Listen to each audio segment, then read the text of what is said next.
Hello, everyone, and welcome to this month's edition of the Seekers Forum. I hope you're having a great weekend. And let's say hi to Jay Cobley. How are you, Jay? Hello, Mark. Doing good. Good to see you. Thanks. Welcome. Nice to see you, too. This month, we're going to be looking at vitality and its connection to wildness and how important it is for us to maintain a direct link to nature, which enlivens us and educates us. The natural untamed world reminds us of our tremendous inheritance as citizens of this astounding world. When we forget about this inheritance, we risk losing our essential connection to our green source. We also sacrifice our access to wildness, which is integral to the experience of being a whole person. Wildness links one to her life force, as well as to her freedom, authenticity, rawness, and the truth of her own humanness. When we're deprived of wildness, we lose our vitality. In fact, there's a direct line between nurturing our innate wildness or wilderness, you could call it, and increasing our life force. For all of its benefits, civilization actually can undermine this sacred connection. As Ralph Waldo Emerson put it, quote, "When human life in its guise as civilization ignores the laws of nature, we fail and fall into chaos," unquote. What this does is causes us to live in division, in parts, in particles, as Emerson tells us, separated from the, quote, "wise silence, the universal beauty to which every part and particle is equally related," unquote. The knowledge that this gives rise to in us bypasses the doubting mind that wants to separate and fragment and reduce and analyze, and it makes way instead for a different kind of knowing. This is the knowing that arises from presence, from the transpersonal dimension of who we are. This knowledge relaxes our ego-bound sense of self, which is the real value of wildness. The need to prove ourselves settles down. In the presence of nature and wholeness, we recognize ourselves anew as vibrant, unique, interconnected beings. Wildness reminds us that we are nature and that nature is us. And this is a critical insight for us to hold on to, because as modern life becomes ever more virtual, and the temptation to lead conceptual, secondhand lives grows ever more tempting, the urgency of affirming our connection to the natural world and to this wilderness that we're talking about is ever more pressing. According to Andreas Weber, who is a German biologist and philosopher who pioneered a field called biopoetics, everything tends toward or longs for this connection to all other living things. Biopoetics tells us that living things can only be understood through the vitality that they share with the rest of creation. Just think about that. Living things can only be understood through the vitality that they share with the rest of creation. As Weber puts it, quote, "All living things demonstrate the same basic striving toward a deeper experience of oneself through another, which is the core of our aliveness." This aliveness pervades the natural world. From the simplest cell to the most evolved human, the impulse to connect to this vitality predominates. But unfortunately, we, capital W, as human beings, particularly in the West, have been in the business of denying this essential truth for centuries. Ever since the dawn of the Enlightenment in the late 17th, early 18th century, when science took over as our primary religion in the West, we have worked to separate ourselves from nature, to dominate her by way of reason and logic and rational knowledge.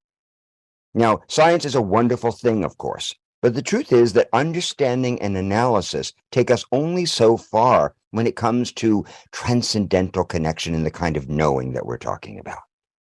In fact, logic and left-brained thinking often stand in the way of unity awareness and the kind of whole-body connection that we're discussing. To counteract this push to delink ourselves from nature, Weber has suggested that we move from enlightenment, in the sense of capital E, that historic science-heavy enlightenment, to enlivenment. Enlivenment, a holistic approach to healing this false duality between ourselves and nature. Now, the good news is that modern physics has finally caught up to this idea. Quantum theory tells us that our interconnection with the world around us is more than just figurative. We are literally entangled with all of reality. There's something known as entanglement theory, in fact, in quantum mechanics. Albert Einstein nicknamed it spooky action at a distance, which I think is kind of funny. Entanglement theory is spooky action at a distance because it shows us just how entwined we are with all of creation. In fact, you've probably heard of something called the Heisenberg principle, and the fact that when we perceive something, when we look at something, we actually prompt changes in the thing that we observe. Now, Weber explains that this entanglement happens emotionally and experientially through shared aliveness with other living subjects, and that it brings about a, quote, deep change in our own perception of reality. This perception illuminates the unity of all things, regardless of how separate they appear to the physical eye. Entanglement also has real-life impacts on how we live and how we understand ourselves. It helps us to heal our feelings of separation from the whole and returns us to a sense of belonging through the wildness of nature. There's a wonderful story about this that's written about by someone named Dominique Mann, who used to work in the Obama White House. And she learned this for herself when she was growing up as a kid in Massachusetts. Mann was a Black girl in a majority white middle school who spent years enduring racial violence and humiliation at the hands of her classmates. And to comfort herself, she used to take long walks in the woods with her mother, which helped to restore her peace of mind and her feelings of safety. Mann found a special rock that she would visit and where she was able to, quote, pause life and to ease the pain of a world making me grow up too fast. As she writes, quote, nature fortified my resilience as a biracial woman of color. Each light whisk of the breeze, trickling creek, and rustle of wildlife brought ease to my troubled mind. While she might feel like an invisible outsider in the human world, nature reminded Mann that she belonged. As she puts it, quote, it felt like my humanity wasn't seen, but in the depths of lush forests or amid the brown bears of Alaska, I knew the leaves wouldn't intentionally shrivel away from me. The breeze wouldn't decide I wasn't worthy, unquote. So nature became Dominique Mann's portal to spiritual connection and helped to restore her to her natural place in the universe. And that's what wildness does. It restores us to our natural place in the universe. These experiences of what we can call non-duality helped her to heal herself by putting her in touch with her larger, interconnected, transcendental self that wasn't bound by identity and ego. Now, non-duality is a term that we hear a lot these days, particularly in spiritual circles, and it's one that can sometimes seem abstract or unnecessarily complicated. But in fact, non-duality simply means whole body knowledge of unity, a holistic sense of unity, resting in the one undivided presence. This kind of knowledge was traditionally known as gnosis, Gnosis, gnosis. Gnosis is an embodied way of knowing. It doesn't just exist in the head. Instead, it's a knowledge that's felt in the bones, the gut, and the heart. It tells us that we are inextricably linked to everything else, and that matter and spirit share the same source. You and I, self and other, are not two. We are not two. We're one. Despite the appearance of multiplicity and diversity, reality is singular. All physical forms emerge from the same ground of being. Things that appear to be different are, in fact, at the end of the day, diverse in appearance only. And this, of course, flies in the face of what we know from our senses. And that's why vision and the eyes can actually lie and deceive us. It flies in the face of common sense, as many transcendental truths do. How can all things be one? How can this desk that I'm sitting at be inseparable from the hand that's writing, the space around me, the trees outside my window? That's what the logical, deductive, rational mind asks us. And once again, quantum theory can help us make this connection by backing up what mystics have been telling us since the dawn of time, namely that the subatomic invisible world is both unitary and in perpetual flux. It's both formless and articulated in myriad forms.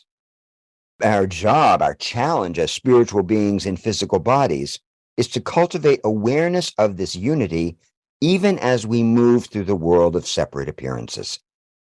We're operating on two tracks at any given time. As Rumi put it, live in the nowhere you come from, even though you have an address here. Isn't that great? Live in the nowhere you come from, even though you have an address here. When we do this, it wakes us up from the trance of duality. It dissolves the mental barriers that stand between us and creation and fosters a far more spacious and compassionate way of moving through the world. You stop seeing yourself as a free-floating thing in a universe of other separate things, and instead know yourself to be a cell in a single body of other cells of various shapes and sizes. And then you experience the vitality of that connection. It's important to understand that there is no contradiction between non-duality, a non-dual understanding, and fully appreciating your own uniqueness and the singularity of other forms. It's not individuality that's the issue or the problem. The problem stems from the fact that we forget the unity underneath our differences.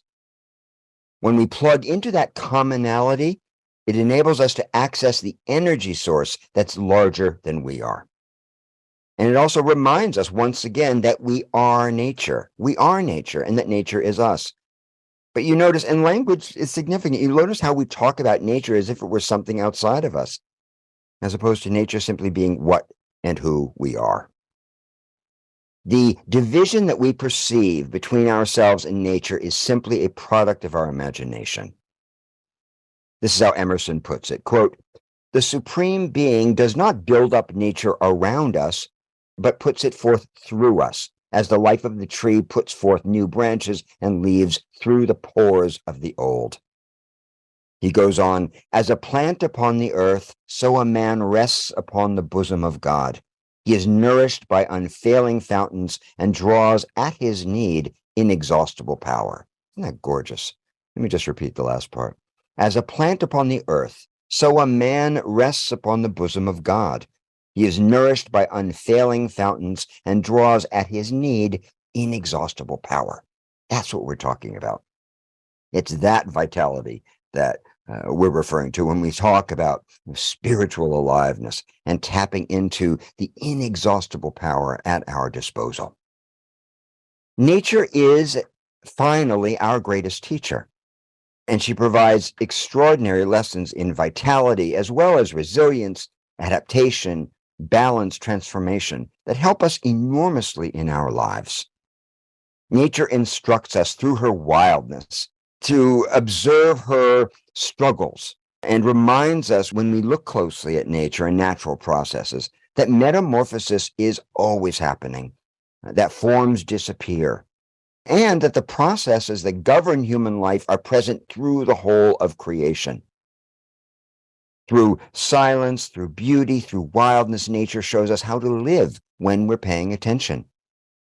When we extract ourselves from external noise and touch into the consciousness that we all share, the reservoir of divine intelligence, this guidance is amplified. And that is why vitality comes from plugging into nature. It quiets us down. And when we quiet down, we begin to hear the voice of the witness. We start to touch into our native wildness. When we behold the beauty of nature, it brings us to life. In the same way, when we are deprived of beauty, we're actually diminished. We need beauty in our life. We need silence in our life. We need wildness in our lives. As Dostoevsky put it, beauty, though, will save the world. Without beauty, the heart sinks. The spirit is diminished. So ask yourself, do you have enough silence, beauty, and wildness in your own life? Do you feel the vitality of connection, whether it comes from the physical presence of nature or the open space of meditation or some other technique for quieting the mind and dropping down deeper into the body? Where have you become too tame, too domesticated? And how does this deplete your energy? These are very important questions to ask ourselves on the path to wholeness and awakening. And this month, we'll be going much deeper into this question of vitality and where to find it and where not to find it, and how so often our efforts to come alive or be stimulated in the moment actually work against gnosis, that knowledge of our own wholeness and inextricable connection from all things. So that's what I wanted to say to you about vitality and wildness this month. Jay, why don't we pull up the card and let's do a little bit of writing? Here we go. I'd like you please now, folks, to take 20 minutes to write about how you've become overly tame or domesticated. How have you become overly tame or domesticated? And if you have become so, how could connecting to your own wild spirit impact your vitality? Be as specific as you can be, please. If you would like to join a breakout room, Jay will open those 10 minutes in. Otherwise, just keep writing for the full 20 minutes.